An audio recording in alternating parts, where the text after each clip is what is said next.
नमस्कार, प्रणाम, good morning.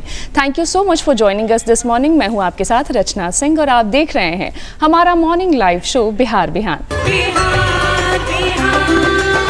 अब हम आपका जिनसे परिचय कराने जा रहे हैं वो एक युवा उद्यमी हैं और ये भी हम आपको बताना चाहते हैं कि महज 22 वर्ष की उम्र में उन्होंने 3 कंपनियां बनाई और लगातार नई नई कंपनी बना रहे हैं, स्टार्टअप के क्षेत्र में बड़ा काम कर रहे हैं और साथ ही साथ वो प्रॉब्लम आइडेंटिफाई करके सामने आए हैं जिस पर बात शायद थोड़ी कम होती है। और अगर कोई युवा इस तरफ बात करता है तो वो हमारे लिए वाकई गर्व की बात है। जी हाँ, बात जब फार्मिंग की होती है, बात जब एग्रीकल्चर की होती है, तो इस तरफ अगर कोई कोशिश कर रहा है तो हम उसकी सराहना थोड़ी और ज़्यादा करते हैं। और उनकी ये कोशिश है कि जो जीआई टैग प्रोडक्ट्स हैं उनको कैसे ग्लोबली बाहर के देशों तक पहुंचाया जाए और साथ ही साथ उनका जो एक विजन है एग्रीकल्चर को लेकर के, फार्मिंग को लेकर के और साथ ही साथ गवर्नेंस को लेकर के, इसी पर आज हम बात करेंगे। तो आइए मिलकर स्वागत करते हैं हमारे युवा उद्यमी अभिनव दास जी का। सर, बहुत बहुत स्वागत है आपका हमारे कार्यक्रम में।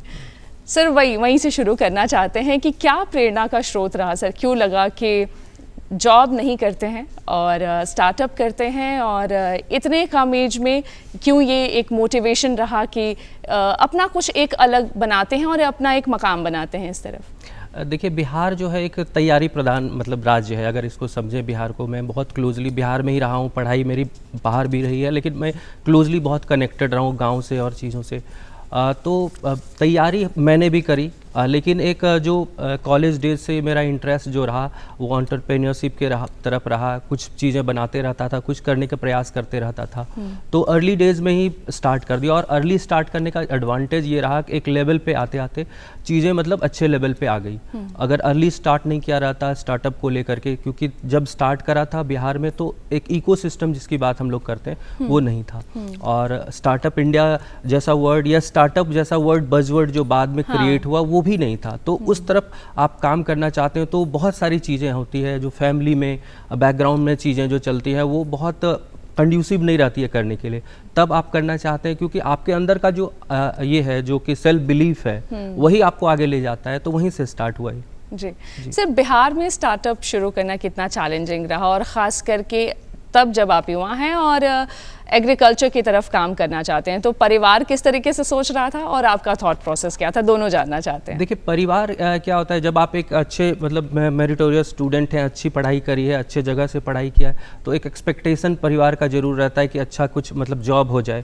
और बिहार में मैंने भी पढ़ाई जब करी तो एक जॉब की तरफ इंटरेस्ट इनिशियल नहीं रहने के बाद भी, क्योंकि फैमिली प्रेशर रहता है तो करना ही पड़ता है।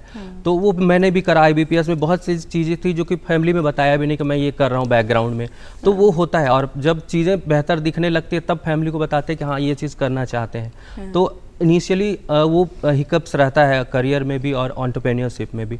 और बिहार में खास करके बहुत टफ इसलिए भी हो जाता है क्योंकि इकोसिस्टम नहीं है।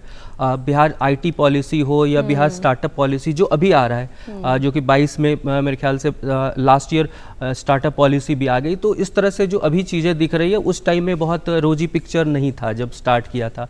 तो अब वो चीज़ें जब दिख रहा है युवाओं के लिए बड़ा अच्छा लगता है कि उनके लिए एक बहुत अच्छा माहौल, सरकार भी काम कर रही है जिस तरह से, तो वो एक अच्छा माहौल बनेगा और अच्छा एक इकोसिस्टम बनेगा बिहार के लिए। जी सर, फार्मिंग की तरफ जाने का और इसमें स्टार्टअप शुरू करने का विचार कहाँ से आया और क्यों लगा कि इसमें कुछ क्रांतिकारी कदम उठाया जा सकता है? गाँव से बहुत कनेक्टेड हूँ मैं, बांका जिला से आता हूँ। टेल्डिया बहुत फेमस गाँव है मेरा और गाँव से कनेक्टेड हूँ। गाँव के किसानों को देखते, और जो मेरी पढ़ाई हुई धनबाद में, तो धनबाद में बहुत नेचर के करीब रहा हूँ मैं। टुंडी जैसा जगह है, बहुत बोल सकते हैं कि MCC और इस तरह का जगह है जहाँ, लेकिन नेचर से बहुत कनेक्टेड रहा। तो नेचर और एग्रीकल्चर ये दोनों से कनेक्ट करते हुए मेरा स्टार्टअप जो कोविड टाइम में, क्योंकि बैकग्राउंड में चीज़ें चल रही थी, लेकिन कोविड एक ऐसा पीरियड था जहाँ की फार्मर्स को मार्केट नहीं मिल रहा था, चीज़ें दिख रही थी, बहुत बुरा पिक्चर दिख रहा था। फार्मर्स का जो प्रोड्यूस थे बर्बाद हो रही थी। जी, तो उसमें हम लोगों ने प्रयास किया और प्रयास जब किया तो एक अच्छा जब दिखने लगा चीज़ें जब दिखने लगी चीज़ें तो फिर उसको एक शेप में दिया, कंपनी फॉर्म करके स्टार्टअप इंडिया का सपोर्ट मिला, फिर RKBY का सपोर्ट मिला, एग्रीकल्चर यूनिवर्सिटी का सपोर्ट मिला। तो ये जो गवर्नमेंट सपोर्ट भी मिलने लगता है, जब आप काम करने लगते हैं तो इकोसिस्टम भी आपके लिए काम करने लगता है। तो ये इस तरह से हुआ। जी जी जी सर, आप अपने ब्रांड के बारे में भी थोड़ा कुछ बताइए, किस तरीके से ये काम करता है, क्योंकि आपने 3 स्टार्टअप किए हैं, लेकिन हम बेसिकली बात करना चाहते हैं जो एग्रीकल्चर और फार्मिंग बेस्ड जो है उस पर। बेसिकली पटना काट एग्रो फार्म्स प्राइवेट लिमिटेड करके कंपनी है जो कि RKBY से फंडेड है, तो गवर्नमेंट से फंडिंग सपोर्ट भी है और इंक्यूबेशन सपोर्ट RKBY से सब एग्रीज से है, जो कि बेसिकली क्या करता है कि फार्मर्स को जो मार्केट प्लेस नहीं मिलता है, फार्मर्स जब प्रोड्यूस करते हैं कोई भी चीज़ तो उनको मार्केट प्लेस देने का काम हमारा रहता है, और किसान कनेक्ट कार्ड के थ्रू उनको जो फाइनेंशियल सपोर्ट रहता है, क्योंकि बहुत सारे ऐसे फार्मर्स हैं मार्जिनलाइज, उनको छोटे छोटे पैसे चाहिए होते हैं चीज़ों के लिए और वो सपोर्ट नहीं मिल पाता है। बैंक के पास जाते हैं तो बैंक क्योंकि वो NPA हो जाता है, क्योंकि उनका प्रोडक्ट बिक नहीं पाता है, तो बैंक भी देना नहीं चाहती है। तो वहाँ पे एक बैंक के लिए भी हम काम कर रहे हैं, फार्मर्स के लिए भी काम कर रहे हैं, गवर्नमेंट के लिए भी काम कर रहे हैं, तो सबके लिए एक विन विन सिचुएशन है पटना कार्ड के थ्रू। जी सर, KCC के बारे में थोड़ा और जानना चाहते हैं कि कैसे जो किसान हैं वो इससे जुड़ सकते हैं और इसका लाभ ले सकते हैं। किसान कनेक्ट कार्ड बेसिकली हमारा पटना कार्ड का एप्लीकेशन है जिसके थ्रू जुड़ सकते हैं। उसमें एक बेसिक कुछ क्वेश्चंस पूछे जाते हैं कि आपका क्या प्रोड्यूस है, कब क्या करते हैं, और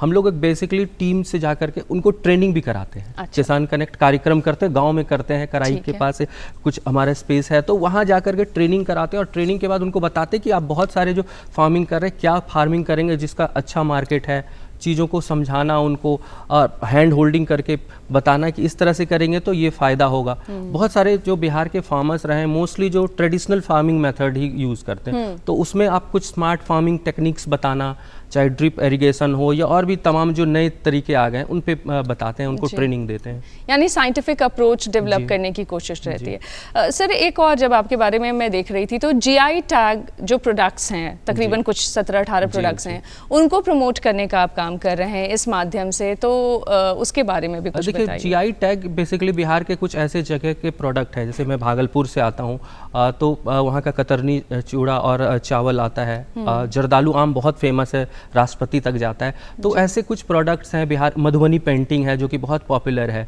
तो ना सिर्फ ऐसे जो कि किसानों से जुड़े चीज़ें हैं, जो आर्टिसन से भी जुड़े चीज़ें, उनको मार्केट प्लेस बिहार के कोई ऐसे प्लेटफॉर्म नहीं था जहाँ की market place specifically GI tag के लिए, तो हम लोगों ने क्या उस मार्केट प्लेस के रूप में पटना कार्ड को डेवलप कर रहे हैं जहाँ की GI टैग जो है उनको मार्केट प्लेस मिले, आर्टिसंस को भी मिले और फार्मर्स को भी मिले, तो हमारा GI टैग को भी लेकर के फोकस है। जी सर, एक और चीज़ जानना चाहते हैं कि इसमें सरकार का कितना मदद रहा और साथ ही साथ जो योजनाएं आती गईं उनका आपने कैसे लाभ लिया, क्योंकि कई सारे ऐसे जो उद्यमी हैं जो अभी हमें देख रहे होंगे और वो सरकारी चीज़ों का लाभ लेना चाहते हैं, लेकिन चूंकि उन्हें प्रोसेस नहीं पता है, तरीका वो नहीं जानते हैं, तो वो ठीक तरीके से वहाँ तक पहुँच नहीं पाते हैं, तो कैसे उसकी मदद ले सकते हैं, क्या प्रक्रिया होती है? देखिए, स्टार्टअप जैसे मैं RKBY की बात करता हूँ जिस फंडिंग की, तो आप यूनिवर्सिटी से कनेक्टेड रहें, क्योंकि मेरा इंक्यूबेटर यूनिवर्सिटी रहा है, तो यूनिवर्सिटी आपको पूरा प्रोसेस, ना सिर्फ आपको फंड लेने का बल्कि आपको प्रोडक्ट मार्केट फिट बहुत इंपॉर्टेंट होता है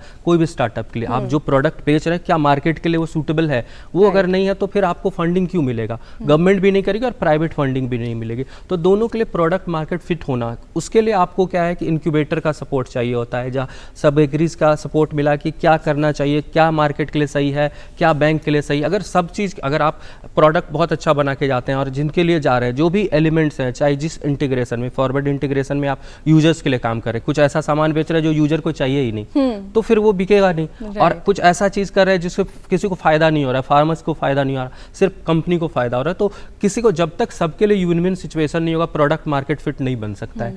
तो उसमें भी आपको गवर्नमेंट सपोर्ट, और उसमें आपको आज के डेट में बहुत सारे, आज तो इंटरनेट का पेनिट्रेशन इस लेवल पे हो गया है कि आप गूगल पे सर्च करेंगे, फंडिंग के लिए एजेंसीज बहुत सारी हैं, फंडिंग के लिए इंक्यूबेटर खुद अप्रोच करते हैं। अब पहले आपको खुद जाना पड़ता था और अब तो गवर्नमेंट भी जा रही है, प्रमोशन जिस लेवल पे बिहार में मैं देख रहा हूँ, सारे जगह होर्डिंग लगे हैं बिहार उद्यमी योजना का। इनिशियल डेज में ये सारी चीज़ें कम दिखती थी, तो वो भी है। और साथ में आपको अपने सपोर्ट जो इकोसिस्टम है, फ्रेंड सर्कल है, जो स्टार्टअप्स हैं, उनसे भी किस तरह से फंडिंग ली जा सकती है, उसमें भी सपोर्ट मिलता है, मुझे भी मिला है। जी।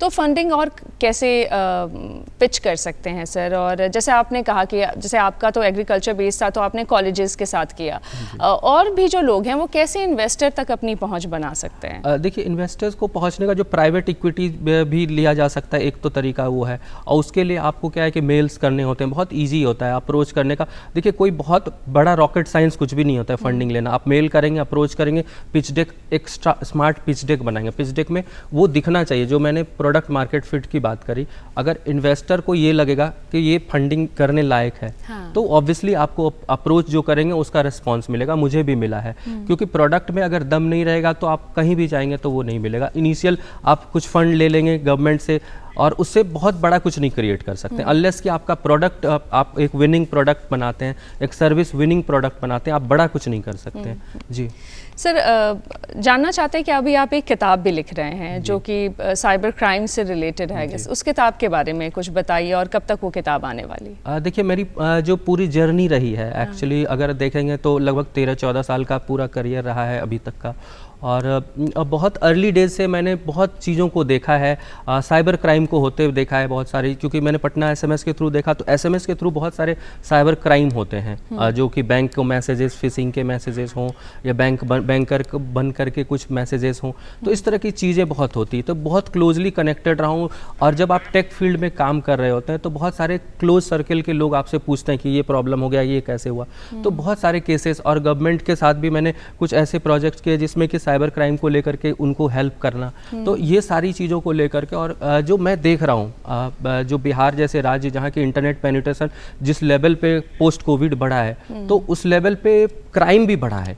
और वो साइबर क्राइम का जो लेवल है, आप समझें कि एक छोटे लेवल का जो किसान है, जो कि जिनके खाते में सरकारी पैसा जा रहा है, उसको किसी नाम से पैसे निकाल लेना, तो ये सारी चीज़ें चल रही है। तो अगर आप अवेयर नहीं करेंगे, गवर्नमेंट तो अवेयर कर रही है, आरबीआई भी अवेयर कर रही है। और मेरा ये जो बुक है वेबकूफ, बेसिकली वेबकूफ है। वेबकूफ दुनिया में जो बेवकूफ़ बन रहा है, तो वेबकूफ नहीं बनना, डोंट बी द नेक्स्ट बेवकूफ, ये वाला फॉर्मेट है।